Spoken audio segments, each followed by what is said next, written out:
আসসালামু আলাইকুম। আমাদের টেকবিডি 2.0 ইউটিউব চ্যানেলে আপনাদেরকে স্বাগতম।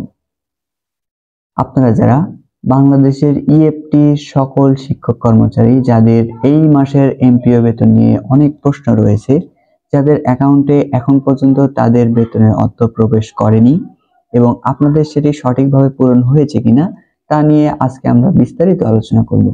আমাদের অসংখ্য ভিউয়ার্স আমাদের অনেকভাবে নোটিস করছে যে তারা এখন পর্যন্ত এমপিওভুক্ত শিক্ষক কর্মচারীর মধ্যে অনেকে দেখা যাচ্ছে অনেক প্রতিষ্ঠানে 100 জন কর্মকর্তা কর্মচারী রয়েছে, সেখানে হয়তো 50 জন পেয়েছে, বাকি 50 জন পায়নি এবং সেই 50 জন অনেক টেনশন এবং তাদের মধ্যে অনেক হতাশা কাজ করছে। আদৌ তারা সেই টাকাটা পাবে কিনা, তাদের অ্যাকাউন্টে কোনো সমস্যা হয়েছে কিনা তা নিয়ে তারা হতাশা প্রকাশ করছে।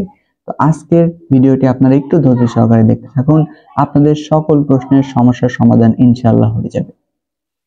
তো আপনারা যারা বাংলাদেশে এমপিভুক্ত শিক্ষক কর্মচারী রয়েছেন, আমরা জানি জানুয়ারির 1 তারিখে বাংলাদেশের এমপিওভুক্ত সকল শিক্ষক কর্মচারীর ইএফটির মাধ্যমে বেতন ভাতা চালু করা হয়েছে এবং 1 তারিখে অনেক শিক্ষক কর্মচারীর বেতন তাদের ইএফটির মাধ্যমে ব্যাংক অ্যাকাউন্টে প্রবেশ করেছেন। আমরা জানি প্রতি মাসের 1 থেকে 3 তারিখের মধ্যে ইএফটির অর্থ প্রত্যেকটা শিক্ষক কর্মচারী অথবা সরকারি চাকরিজীবী যারা আছেন তাদের ইএফটির মাধ্যমে অর্থ তাদের ব্যাংক অ্যাকাউন্টে প্রবেশ করে। কিন্তু এবছর গত 1 তারিখে উদ্বোধন হওয়ার পরেও অনেক শিক্ষক কর্মচারী হতাশায় ভুগছেন যে তাদের এমপিওর অর্থ এখন পর্যন্ত তাদের ব্যাংকে প্রবেশ করেনি এবং তারা এটা নিয়ে দুশ্চিন্তা করছেন। প্রথম অবস্থাতেই বলবো, এটি নিয়ে দুশ্চিন্তার কোনো প্রয়োজন নেই। আমাদের ভিডিওতে আমরা দেখিয়ে দিব আপনারা আপনাদের টাকাটা প্রবেশ করেছে কিনা কিভাবে চেক করে নেবেন। চলুন আমরা সেটি বিস্তারিত আলোচনা করি। তার পূর্বে একটু বলে রাখি, দেশে প্রায় 5 লক্ষেরও অধিক শিক্ষক কর্মচারী এমপিওভুক্ত শিক্ষক কর্মচারী ইএফটি আইবাস প্লাস প্লাসে নতুনভাবে সংযুক্ত করা হয়েছে। এই কারণে তাদের সার্ভারের উপরে প্রচুর পরিমাণে চাপ সৃষ্টি হয়েছে। এই কারণে একটি প্রতিষ্ঠানে যদি 1 থেকে 50 অর্থাৎ 50-এর অধিক কর্মকর্তা কর্মচারী থাকে, সেক্ষেত্রে তাদের ব্যাংক অ্যাকাউন্টে অর্থ প্রবেশে একটু সমস্যা সৃষ্টি হচ্ছে। এখানে প্রথম অবস্থাতে কয়েকটি স্টেপে বেতন ভাতা প্রদান করা হচ্ছে। যাদের প্রথম কিস্তিতে অর্থাৎ প্রথম স্টেপে আপনারা বেতন ভাতা পাননি, এটি নিয়ে দুশ্চিন্তা করছেন, এটি নিয়ে দুশ্চিন্তার কোনো কারণ নেই। আমি একটু দেখিয়ে দিচ্ছি, যেখানে আপনারা চেক করে নেবেন যে আপনাদের সেটি সঠিক রয়েছে কিনা। যদি সঠিক থাকে ইনশাআল্লাহ অতি দ্রুত সময়ের মধ্যে আপনাদের অ্যাকাউন্টে সেটি প্রবেশ করবে। এবং আরেকটু বলে রাখি, আপনারা যে ব্যাংকে ব্যবহার করেন সেই ব্যাংকের একটি অনলাইন প্ল্যাটফর্ম আছে। যেমন সোনালী ব্যাংকের যদি ব্যবহার করেন, সোনালী ব্যাংকে একটি সোনালী ই-ওয়ালেট ব্যবহার করা হয়। সেই সোনালী ই-ওয়ালেটে আপনারা সেটির স্ট্যাটাস আপনার এবং ভেরিফিকেশন কমপ্লিট করার পরে আপনাদের সেটি নিয়ে ভিডিও চান আমাদের কমেন্টে বলবেন, সেখানে কিভাবে রেজিস্ট্রেশন করতে হয় আমরা দেখিয়ে দেব। সো এখানে আবেদনের পরবর্তীতে আপনাদের নতুনভাবে সেখানে আপনাদের রেজিস্ট্রেশন কমপ্লিট হওয়ার পরেই আপনার মোবাইল এবং পাসওয়ার্ড দিয়ে সেখানে লগ ইন করে স্ট্যাটাস বেতন স্ট্যাটাস যেখানে দেখায়, অর্থাৎ আপনার অ্যাকাউন্টের হিস্ট্রি পেমেন্ট হিস্ট্রি যেখানে পাবেন সেই জায়গাতে ক্লিক করলে আপনাদের টাকা অর্থ প্রবেশ করেছে কিনা সে সম্পর্কে জানতে পারবেন। এছাড়াও আপনারা এখন কিভাবে আপনাদের আইবাস প্লাস প্লাসে আপনাদের নাম সংযুক্ত হয়েছে কিনা এবং আপনার প্রতিষ্ঠানে কতজন কর্মকর্তা কর্মচারী বেতন পেয়েছে এবং কতজন এখন পর্যন্ত পায়নি সেই তালিকাটি কিন্তু অবশ্যই দেখতে পাবেন। চলুন আমরা সেটি নিয়ে বিস্তারিত আলোচনা করি। সেটি দেখতে অবশ্যই ধৈর্য সহকারে আপনারা ভিডিওটি দেখবেন। ভিডিওটি শুরু করার পূর্বে ছোট্ট একটি রিকোয়েস্ট, আমাদের এই চ্যানেলটি এখনো যারা সাবস্ক্রাইব করেনি সাবস্ক্রাইব করে নোটিফিকেশনটি অন করে রাখবেন। চলুন আমরা সেই বিস্তারিত ভিডিওটি দেখে আসি। প্রথম অবস্থায় আমরা কম্পিউটার হোক বা মোবাইল যার যেটি হোক সেখানে একটি গুগল ব্রাউজারে চলে যাবেন। সেখানে চলে যাওয়ার পরে আপনারা এখানে সার্চ করবেন ইএমআইএস সার্চ করার পরবর্তীতে আপনাদের সামনে যে প্রথম ইন্টারফেসটি শো করবে, এখানে দেখেন অনেকগুলো ইন্টারফেস শো রয়েছে, যেমন মাধ্যমিক উচ্চশিক্ষা অধিদপ্তর মাউসি, এখানে আপনারা পূর্বে এমপিও শিট পাওয়া যেত এবং ইএমআইএস এই ইএমআইএস দপ্তরে আপনার এডুকেশন ম্যানেজমেন্ট ইনফরমেশন সিস্টেম, এখানে আপনারা প্রবেশ করবেন। প্রথম যে ওয়েবসাইটটি আসবে সেখানে প্রবেশ করবেন।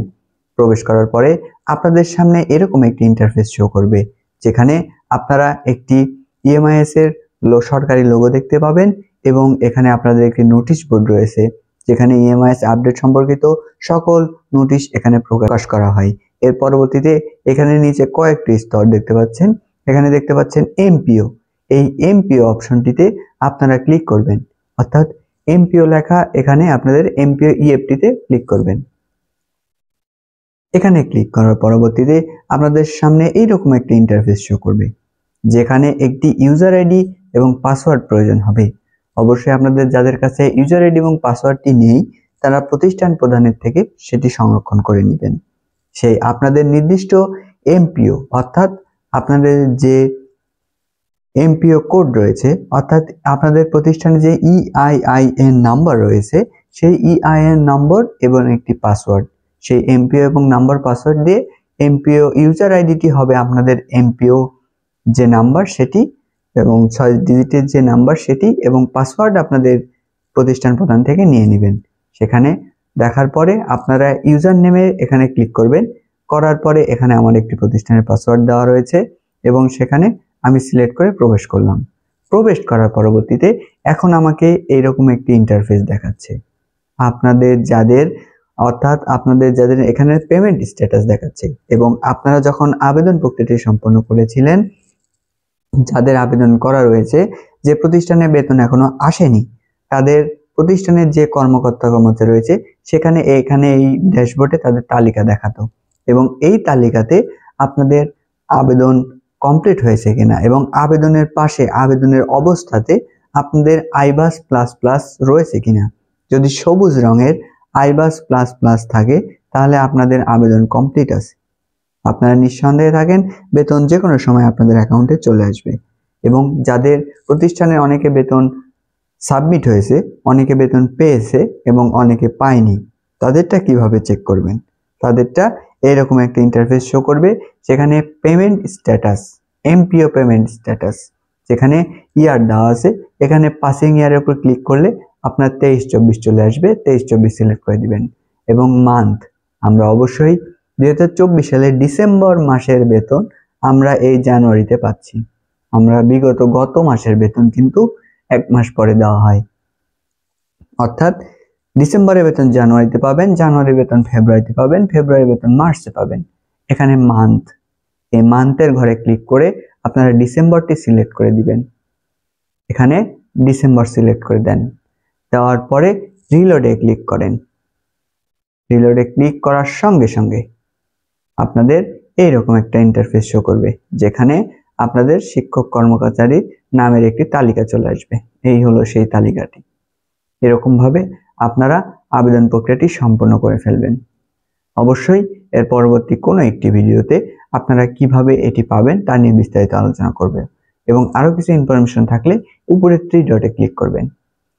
3 ডটে ক্লিক করার পরে ইএফটি ডাটা আপডেট এখানে ক্লিক করবেন। এখানে ক্লিক করার পর আপনার প্রতিষ্ঠানের ঠিকানা দিবে এবং প্রত্যেকটা প্রতিষ্ঠানের এরকম একটি লিস্ট পাবেন, যে প্রতিষ্ঠানে প্রত্যেকের নামের তালিকা রয়েছে সেখানে লিস্ট পাবেন।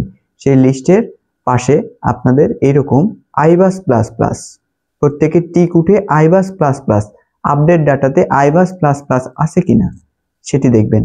যদি আইবাস প্লাস প্লাস থাকে তাহলে অবশ্যই আপনারা টাকা অবশ্যই পাবেন। যদি আইবাস প্লাস প্লাস না থেকে অন্য কোনো কালার বা অন্য কোনো লেখা থাকে তাহলে অবশ্যই সেটি আপনাদের যে মাধ্যমিক উচ্চ শিক্ষা অধিদপ্তর অর্থাৎ আপনাদের উপজেলার যে শিক্ষা অফিসার রয়েছে সেখানে আপনারা যোগাযোগ করবেন। যোগাযোগ করে সেই সমস্যাটি সমাধান করার চেষ্টা করবেন। আর যাদের এই আইবাস প্লাস প্লাস উঠে গেছে দেখেন এই প্রতিষ্ঠানের সকলে আইবাস প্লাস প্লাস উঠেছে, যাদের আইবাস প্লাস প্লাস উঠেছে তাদের এখানে আপনারা সুন্দরভাবে আবেদন প্রক্রিয়াটি সম্পন্ন হয়েছে এবং আপনার ডাটাটি সাবমিট করা হয়েছে এবং আপনার ডাটাটি অ্যাপ্রুভ হয়েছে।